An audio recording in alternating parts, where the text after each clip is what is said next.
Nearly 3 decades after Event Horizon first terrified audiences with its mix of cosmic sci-fi and supernatural dread, its new comic prequel, Event Horizon: Dark Descent, has done the unthinkable. It has made the film even more disturbing. Rather than simply echo the 1997 movie, the comic operates like a slow-motion descent into madness, sharpening the mystery of the doomed crew and exposing emotional wounds the film only hinted at.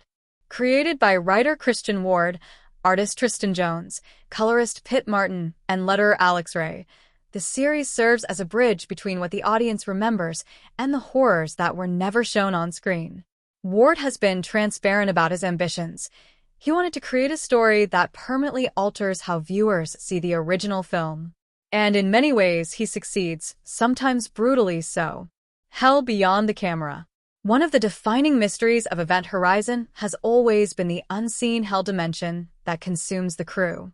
Director Paul W. S. Anderson famously shot scenes depicting that infernal realm, including the notorious blood orgy sequence, only for the footage to be cut because it went far beyond the studio's expectations for a horror movie.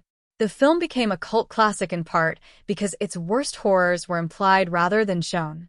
The comic no longer has to imply.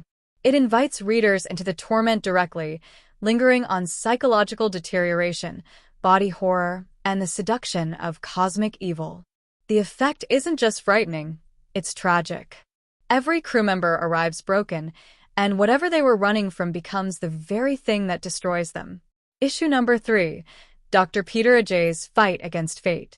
The third issue focuses on Dr. Peter Ajay, a scientist who hides the fact that he is dying from terminal cancer in order to participate in humanity's most ambitious deep space mission.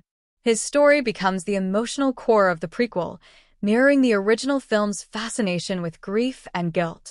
Rather than simple jump scares, this chapter presents a haunting exploration of illness and denial. Ajay's hallucinations manifest as grotesque, timorous horrors, the demon wearing his worst fear as a mask. Artist Tristan Jones and colorist Pitt Martin seem almost fearless in illustrating the corruption of the human body and soul. Meanwhile, the crew attempts one last rational push to expel the malevolent force on board, only to learn that logic and science crumble in the face of true hell. In these moments, Event Horizon fully embraces its identity as cosmic horror.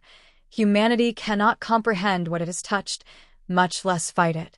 Issue number 4, The Captain's Damnation. If Ajay's issue is tragic, Captain John Kilpack's story is devastating. Longtime fans will remember him as the officer who tried to warn rescuers about the Event Horizon in the film. In the prequel, the weight of leadership becomes his personal hell. Kilpack carries his own personal scars, but it's his responsibility for his crew that damns him. Every death becomes a judgment, every scream a reminder that he brought them here. If Star Trek presents the noble burden of command, Dark Descent turns it into a psychological crucifixion. The comic's depiction of guilt, loss, and cosmic punishment reaches its peak here, and in doing so, reinforces the film's original message. Some doors should never be opened, especially ones that promise paradise beyond reason. A prequel that enhances the horror classic. Event Horizon: Dark Descent doesn't merely extend the lore, it weaponizes tragedy. Instead of cheapening the original film with explanations, it deepens the mythos by showing that the horror began long before rescue ships ever arrived. Every nightmare, every hallucination, every moment of panic suddenly feels heavier. The crew's fate was sealed not by science fiction technology, but by their own unresolved demons and the universe's cruel willingness to exploit them. Bleak, uncompromising, and meticulously crafted, this series transforms Event Horizon from cult sci-fi shocker into a cosmic elegy about guilt, failure, and the terror of what waits beyond comprehension. 28 years later, this story proves that some nightmares don't fade, they evolve.